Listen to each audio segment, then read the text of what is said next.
What's up, y'all? Krystal here, and just really quick, I'm back with the tea with Krystal. I have been slacking for this past week, just allowed myself to get distracted with Christmas and end of year stuff and vacationing and all of this stuff. And so, how are y'all going today? First of all, this is how I learn a lot lately, how I've been learning a lot about myself, and one, how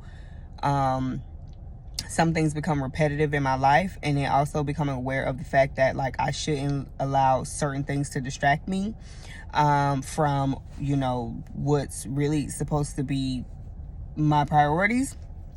Yeah, it's a lot. So this Christmas has been very interesting. I know a couple weeks before we even got to Christmas break, right? I was just like, I don't want to travel. The time, the energy, all of this stuff behind it. And so I was speaking that. But knowing that like my children really wanted to travel back home to see their grandparents. We hadn't seen them in like 6 months. And also like just me, just coming back home, taking a break from our usual. Felt like we needed a break. My husband and I needed a break. We also know that like when we come back home, this is the opportunity for us to kind of get some time away from our kids. It's not an excuse, but it sucks that it's like that. So it says a lot about my personal relationship, my marriage, but I'm not going to say anything else about that. Also, it's just a lot. Just thinking about the fact that things could be the same. So here's my tea. Right?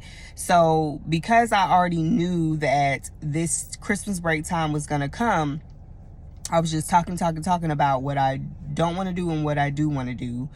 And some of those things I didn't follow through with. So for instance, my husband and I have been discussing probably for the entire year that we don't really want to celebrate Christmas anymore with like gift giving. We wanted to change the narrative and the tradition of what Christmas is and not get stressed out about buying gifts and things like that.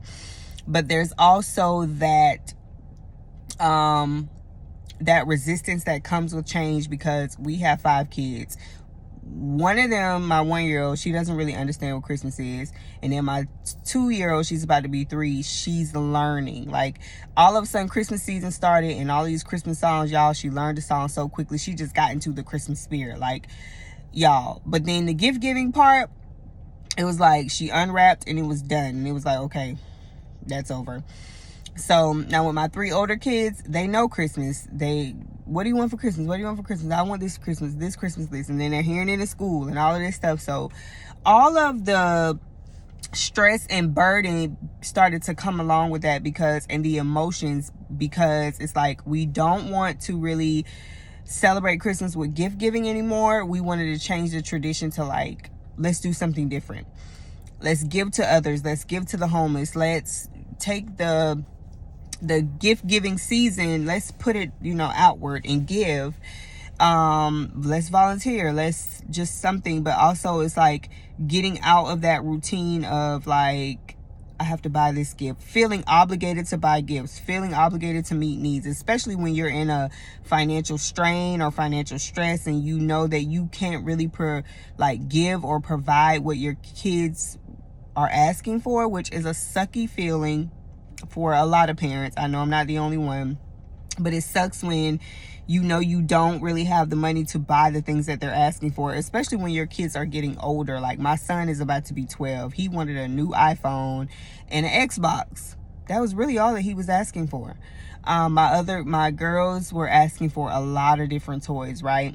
And so I feel that they deserved it because we don't buy them things a lot, but it's like the financial burden and the financial strain of it all and stress can make you handle the situation in a totally different way than you probably should, because you're responding from the stressful place, from the emotional place. And so it felt like a burden because it was like, oh my God, like my son is asking for this and I don't have the money. So then you start to beat yourself up, and then the devil starts to put all kind of things in your mind. But not just that, it's the fact that you have to face yourself once again, because it's like, okay, Krystal, why are you in a financial strain again? Why are you finding yourself like in a situation where you can not barely provide anything, but it's like almost in a situation like I have to choose my bills or I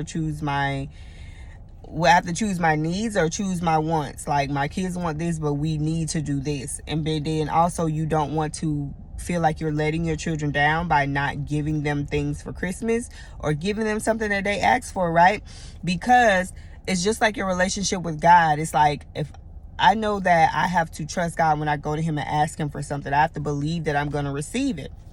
So when our kids come to us as parents and say, Mom, I want this, I want that, they're trusting that they're going to get it. And so it sucks when I have to say like, when in my mind, I'm just like, oh my God, I don't know how I'm going to provide that. I don't know how I'm going to get this. I don't know. Like, this is one of the situations, like, I don't want to find myself in this situation more. I don't want to be in this situation anymore. But just last year, it was the same thing. So it's like, why 1 year later, it's still the same thing, right? What was it that I didn't do? What was it that I didn't face? What was it that I didn't find a solution to? What was it that I did not change about myself that didn't move me or motivate me into the direction of changing my financial situation?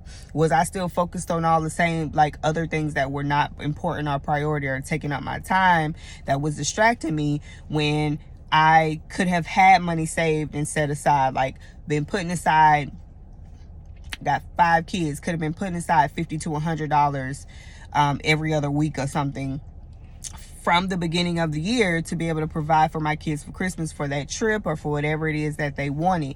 I wasn't doing that, right? Also, just like, it was stressful trying to be out the day before, like Christmas Eve, trying to buy Christmas gifts for all of my kids. And then you get in the store and then you're even more frustrated because there's nothing left. And it's like, I could have been buying them things to set aside, right? And then I go back and forth with myself about this, because I'm like, okay, if I can put myself in a position and stress myself out about Christmas and buying them gifts, why am I not gift giving, like giving them what they desire throughout the year? Not just a birthday, but my kids may come in and ask for this toy or that toy. Can we get this or can we get that? And I have to tell them no, because I'm financially strained. We're in a financially straining situation, so we can't even buy them new toys, something to play with that will make them happy and create experiences. It's not about spoiling them or giving them everything that they ask for, but it's the fact that I can't really buy 1 or 2 toys a month because that's what they ask for. They're children. So this is some of the things, like, facing this season. I understand why people get stressed out when this season comes up, because your money situation is highlighted during the holiday season. It really is. It's either that you don't have the money, so you can't buy your children what they need or what they want, because it's about what they want for Christmas. And then you may find yourself choosing to give gifts, and then you have to choose not to pay your bill. It's like, what bill am I not going to pay so I can be able to buy my kids Christmas gifts, because this is what they're expecting. They have high expectations, right? And so then come the end of the month, January, you find yourself in a financial situation where it's like, now I have to figure out how I'm going to pay these bills, or I maxed out my credit card or something like that to provide this for them. So it's a tug of war. So what do you do to not have yourself in this situation, period? Either or. In a situation where you can't provide and you're stressed out because you just didn't get anything, you beating yourself up because you didn't plan and set aside money, open up a bank account to save for this. And then on top of that, it's like you probably didn't set up the streams of income, or you didn't position yourself to make more money to be able to provide for your kids. So, or now you're in debt and you're falling behind on your bills, and it's like, oh my God, do I not pay? I can barely pay my rent. I can't pay my credit cards. I can't, I got to get a payment arrangement on this and that bill because of Christmas. And it's like, Krystal, you don't have to be in this situation anymore. It's a choice. It's because you choose to, because your focus is not clear. You're not planning. You're not budgeting. You're not setting goals. You're not prioritizing things. This is what Mind Your Funds is about.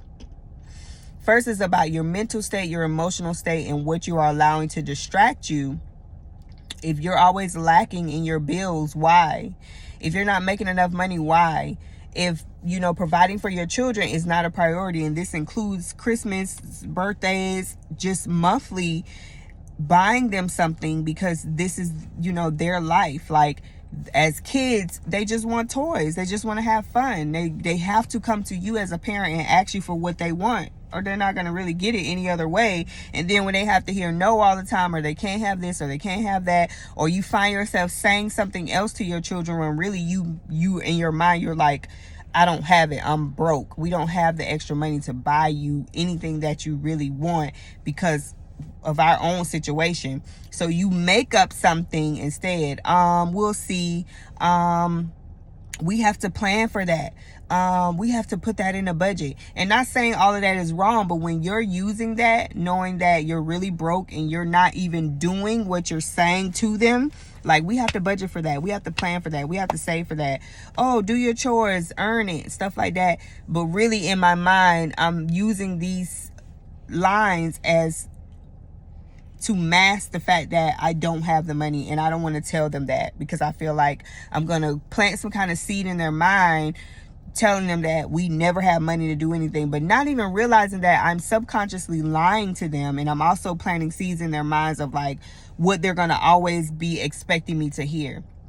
Mommy's going to say no, she don't have the money. Mommy's going to say no, we have to save, we have to earn, we have to da. That's not what it's always about for kids, because I'm in like financially lacking. A lot of the time these kids don't know this, but it plants in their mind subconsciously when they have to hear no all of the time, or no, we have to do this, and when you're really broke.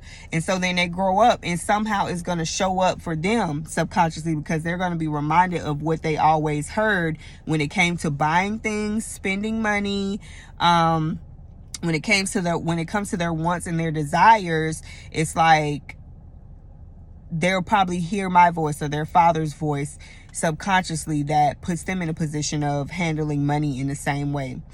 And so I'm learning a lot about myself, and this is one of the like Christmas gifts to myself. Like, this time next year, not even this time, like this time next year, I'm not going to be stressing about not having enough and not having enough. Like, I'm not going to be stressing out about how I am feel like I'm causing emotional damage to my children because they were expecting more. And so another thing that I realized, because I find myself in a position where we don't have the money to give the kids what they want or buy a whole bunch of gifts. Like, I lost my train of thought, y'all. But I find myself, gosh, what was I about to say? I just had it.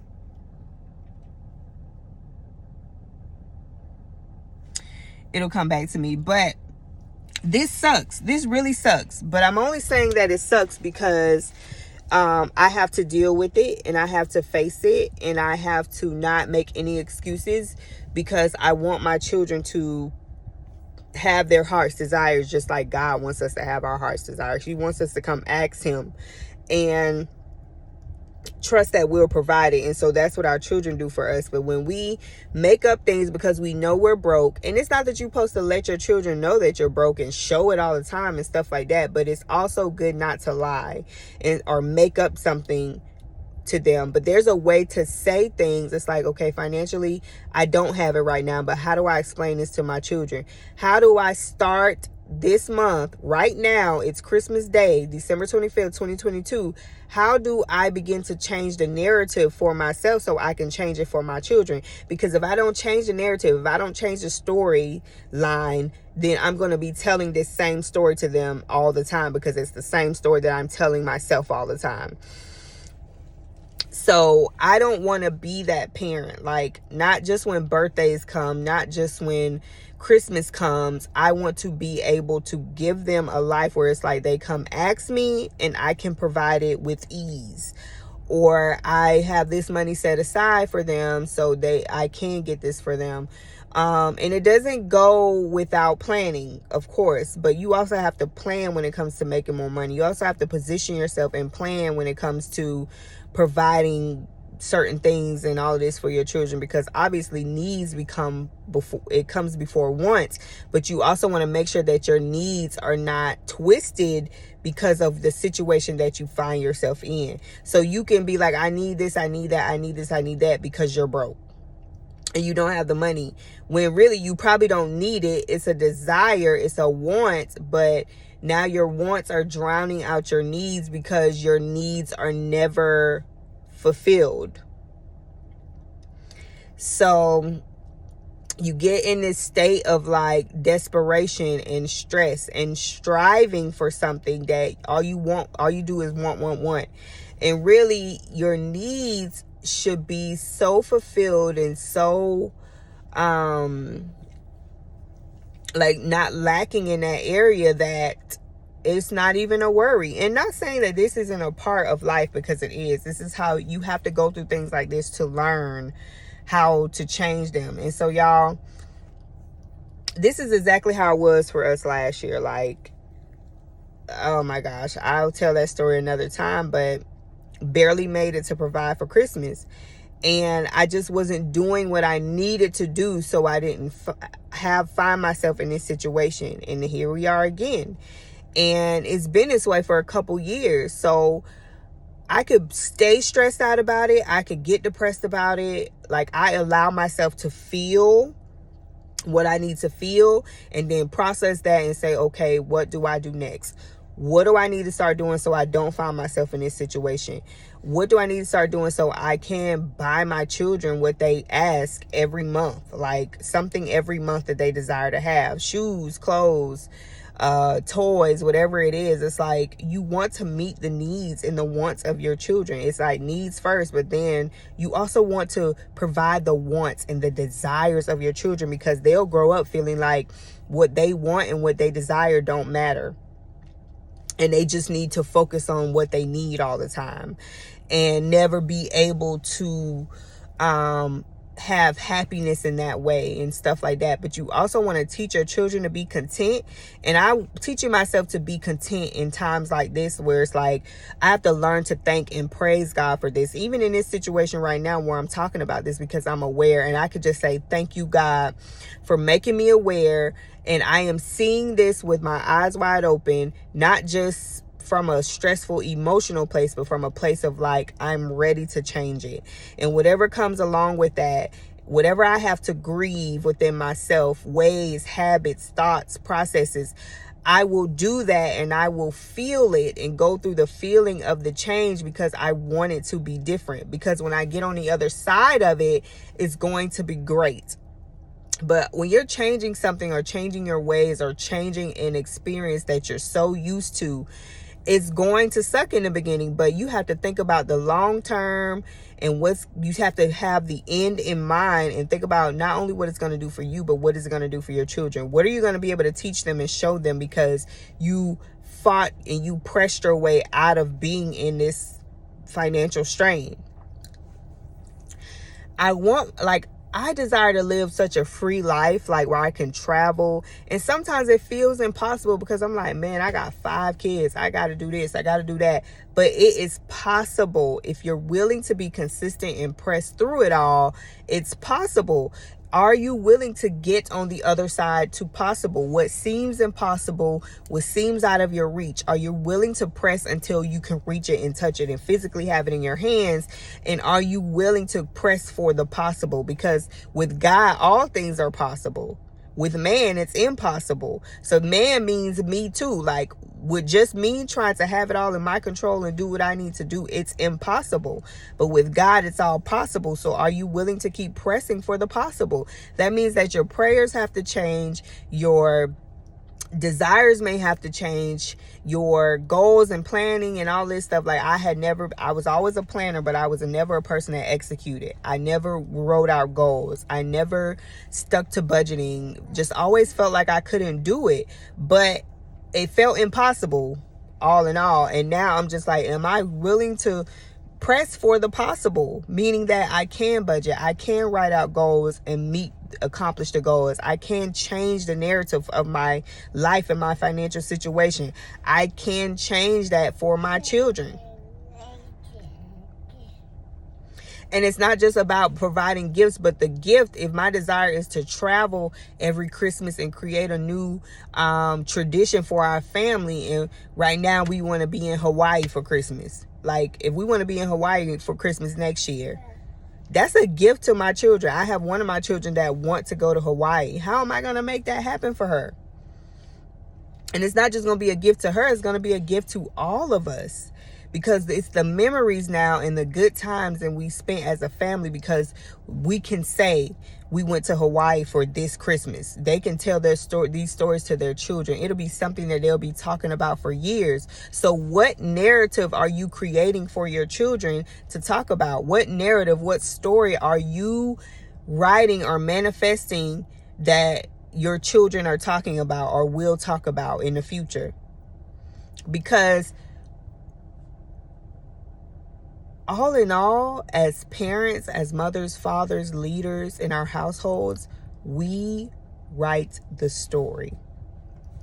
They're either going to continue the story, or they're going to continue to tell the same story, or they're going to come to a level of awareness, and then they may have to fight to change the narrative of the story, the chapters in the story, the ending of the story, or to add more chapters. They may have to fight. So how do you want them to add those chapters? Not saying that they're not going to have their own trials and errors, maybe financially, mentally, emotionally, relationally, in their faith walk. Like, they have to experience their own life, but the part that we play in it is very important. And so I want to be able to write a story. Now I have to even change a narrative, not for myself, but for them as well. So now I have to do that. And then hopefully when they get older, they can change the narrative in some ways where they feel it needs to be changed, but also add chapters to the story that is like good and positive and confident, and lessons and things like that, not cycles, not repeating the story and repeating the story and reading the same book over and over, the same chapter over and over. I don't want that for my children. So that's my tea, y'all, because I'm even thinking about it and I'm like, yes, we made this trip happen. My children wanted to come back for a vacation to just see their grandparents for Christmas, but we almost barely made that happen. And because of the financial situation and maybe a little bit of pride, I don't know, not wanting to ask for help, but I'm like, man, I'm tired of asking people for help. I don't want to ask my parents to help us out financially. And yes, that's what they're there for, but at the same time, I want to put myself in a position where I'm able to help them financially. I'm able to give them the amount of money that they gave us to be able to get a rental. And we know rentals today are not very cheap. Like, we're talking $1,000+ to rent a vehicle for 7 days. And I'm like, man, that's like a portion of a deposit for the very van that we desire to buy for our family, that we said we were going to get. We keep telling our children we're going to buy, and they keep asking, can we get a van? We need something with more room. Can we get a bigger house? Like, all of this is gifts that can be given all throughout the year. But what is it going to take to get there, to meet that desire? Because that house is not just for me. I want a house too. I want to be able to put my kids in a house too, whether rented or bought. It's a gift for me, and it's also a gift for them. We need more space. We are so comfortable when we're in a van, and the fact that we rent it and then we have to give it back, it sucks. So what do I have to do to give this gift to my children as well? Because it's going to show them something. It's like, okay, if I said we're going to get a van, bam, we got it. If I say we're going to get a bigger house, bam, we got it. And not saying that this stuff is instant or that it's not going to take time, but it's the fact that when they see that we got it, okay? And this is what we did to get there. Like, we're going to show you. So just tired of like repeating the story, tired of repeating the financial story, tired of repeating the same chapters in the book. It's time to change the story. It's time to rewrite the story. It's time to change the narrative, the financial narrative. It's time to add chapters to this financial narrative. It's like, okay, we're done with the sucky part of the journey, the sucky part of the story. Almost as if, like, you know, when you start a book or a movie or something like that, and it's like, man, I can't get into this, or, oh, this sucks, or, oh, like, time to get over that part of the story and actually get into the good, juicy parts of the story. Not saying that this isn't juicy, but it's like, oh my God, how does she get out of this, you know? So that's my tea. for this great Christmas evening day. And yeah, my testimony is the fact that I'm aware, and it's like, I just can't do this no more. And it's not saying that I can't do this anymore and not willing to do anything about it. It's more of like, I can't do this anymore and I'm going to change it. It's gonna be possible with God, okay? So that's it, y'all. That's my narrative. That's my story. Not my narrative, but that's my tea with Krystal, the testimony. And why do I share these? Because the testimony is the fact that I'm aware and I'm able to share this and testify about the goodness of God, because you have to be open to seeing and receiving and being willing to do something about it. And I wasn't always here. I wasn't always in a place where it was like Christmases would come and I'm just stressed out. Oh my God, money, money, money. I don't have this. We don't have that. I'm just tired of saying that to my children. So if I'm tired of saying that to my kids, obviously I'm tired of hearing myself, and because not only are they feeling it, I'm feeling it too. And it's just like, I don't want to live like this anymore, because how I choose to live is how my children have to live. So that's that. And I'm out.